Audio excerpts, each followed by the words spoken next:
yang bermuara.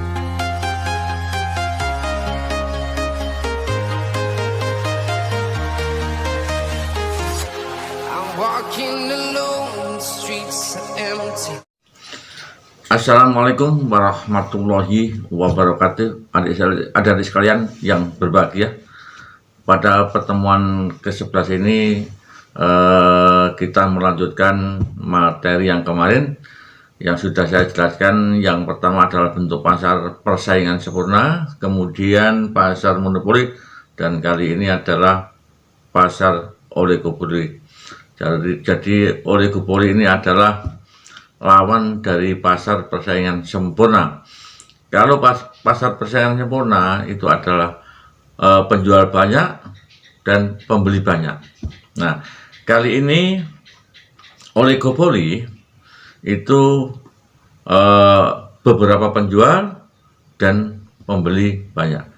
Itu ya, jadi ini lawan kata. Jadi penjualnya beberapa tetapi pembelinya adalah banyak. Nah, kita jelaskan ya ciri-ciri dan karakternya, jadi nanti agar kita mudah untuk mengingatnya, sehingga begitu Pak Sam menjelaskan cirinya, kemudian kita langsung tak kasih karakternya sehingga mudah untuk diingat. Nah, yang pertama ciri-ciri daripada pasar oligopoli yang jelas adalah beberapa penjual dan pembelinya banyak. Ini adalah ciri yang pertama. Nah, jadi kita lihat saja, kita kasih contoh ya tentang seluler ya. Seluler itu yang mana kita ini berbicara bukan kontennya ya, tapi produknya, yaitu Telkomsel, Indosat, Axis ya. Kemudian yang lainnya ada beberapa ya, Anda sudah tahu. Yang mana ini pasar ini yang pertama untuk kartu seluler itu ada Telkomsel ya. Kemudian ada beberapa juga produk yang lain, antara lain motor ya, hanya Honda, Yamaha, Kawasaki, Vespa. Nah, itu adalah termasuk produknya itu penjualnya sedikit tetapi pembelinya banyak. Nah, coba kita jelaskan. Jadi kenapa kok penjualnya beberapa kemudian pembelinya banyak? Yang jelas pembeli adalah masyarakat kita ya, kalau kita berbicara tentang di Indonesia. Nah, coba kita jelaskan. Jadi Telkomsel ini adalah perusahaan seluler yang pertama di Indonesia. Dia sudah memasarkan waktu itu tidak ada pesaingnya. Kemudian dicoba lagi dengan kartu-kartu yang lain seperti Indosat, dia masuk ke pasar ya. Ini juga tidak mudah karena ketika itu Telkomsel sudah menguasai, Indosat masuk. Nah, ini Indosat ini dengan bersusah payah untuk menjadi pesaing daripada Telkomsel. Kemudian ada produk yang lain, XL ya, Axis. Nah, ini semua masuk. Nah, ini mereka ingin merebut pasar Telkomsel yang sudah dominan. Nah, karena ini tidak mudah untuk menjadi pesaing, maka ini membutuhkan dana besar ya. Yang jelas butuh dana besar dan tidak mudah. Karena apa? Masyarakat Indonesia sudah cenderung untuk Telkomsel. Kemudian bagaimana Indosat, dia mencari segmen pasar anak-anak muda ya, anak-anak muda, anak sekolah, itu dimasuki oleh Indosat. Nah, karena Telkomsel itu punya pasar baik itu kalangan pembisnis, kalangan bermacam itu Telkomsel dikuasai. Nah, maka Indosat dengan cara bagaimana mereka untuk masuk, dia akan mencari segmen anak muda sekolah. Waktu itu kan bahwa Indosat lebih murah. Nah, karena sasaran itu yang dimasukin. Nah, kemudian karena XL juga ingin masuk. Nah, itu tidak mudah sehingga mereka smart friend ya, kan waktu dengan friend. Nah, ini akhirnya bergabung. Nah, apabila terjadi mereka yang kalah atau mereka kalah bersaing, maka biasanya ini adalah bergabung, itu contoh. Kemudian pasar Honda, Yamaha, Vespa, ya, itu motor itu juga merek-merek tertentu saja. Untuk merek yang lain masih sulit. Jadi produk-produk dari luar negeri yang masuk seperti seperti dari perusahaan India, ya, motor apa, tidak diminati oleh masyarakat.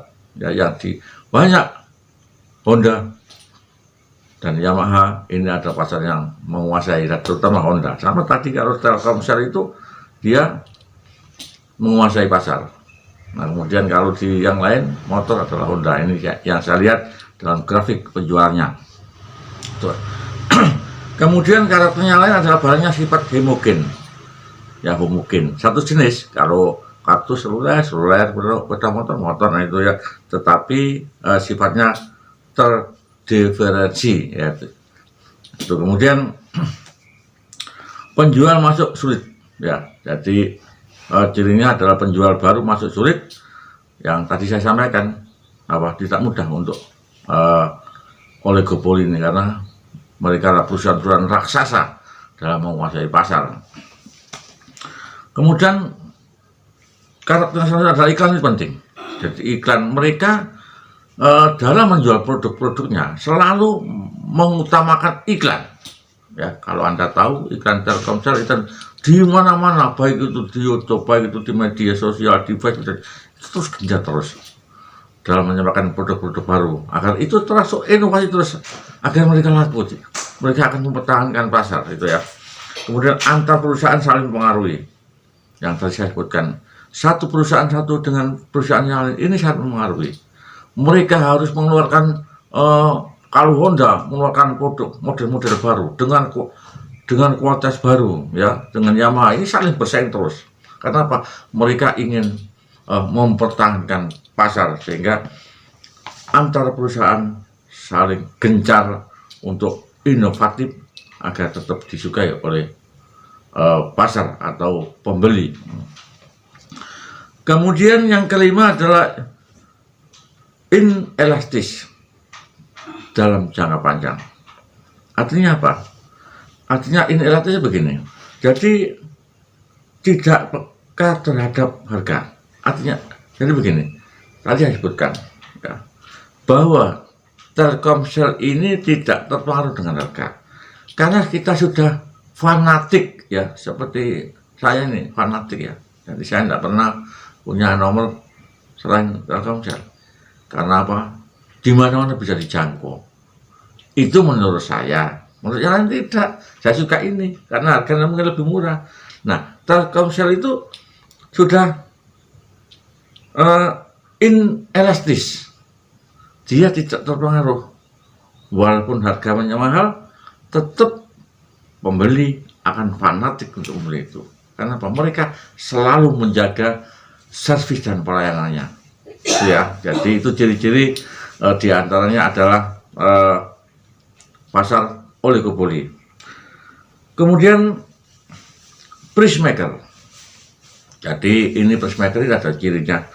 Perusahaan itu menentukan harga. Harga tidak ditentukan oleh pembeli, harga ditentukan oleh penjual. Kenapa? Mereka sudah laku. Jadi baik itu murah atau itu mahal, mereka tidak terpengaruh. Jadi walaupun harganya kalau kita berbicara pakai XL per menit sekian, Telkomsel sekian, Indosat sekian. Tetapi kalau orang sudah fanatik, maka harga itu mereka berapapun akan saya beli. Nah, karena apa? Mereka inovasi servis pelayanan ya. Di mana-mana mereka bisa melayani kita dengan baik itu di gunung dan lain sebagainya. Ini adalah bentuk-bentuk perusahaan oligopoli ya. Jadi ada ciri kemudian karakternya sehingga nanti mudah dipahami ketika kita tahu di lapangan ya. Nanti kalau ada perusahaan atau penjualnya sedikit, kemudian pembelinya banyak, maka ini adalah ciri-ciri dan karakter pasar oligopoli. Nah, tapi tadi Pak Sabnu sampaikan tentang hanya contoh yang kita pakai sekarang ya, di motor, kemudian kartu seluler, juga HP itu ya, itu merek-merek yang tidak banyak itu ya, karena untuk menembus pasar oligopoli tidak mudah. Banyak produk-produk motor yang baru masuk juga tidak laku di pasaran karena mereka sudah fanatik ya, sudah inelastis di dalam kefanatikan kepada satu produk. Saya kira itu sekalian yang dapat saya sampaikan. Terima kasih, dan mudah-mudahan apa yang Pak Samsul sampaikan substansinya bisa memahami. Saya akhiri, wassalamualaikum warahmatullahi wabarakatuh.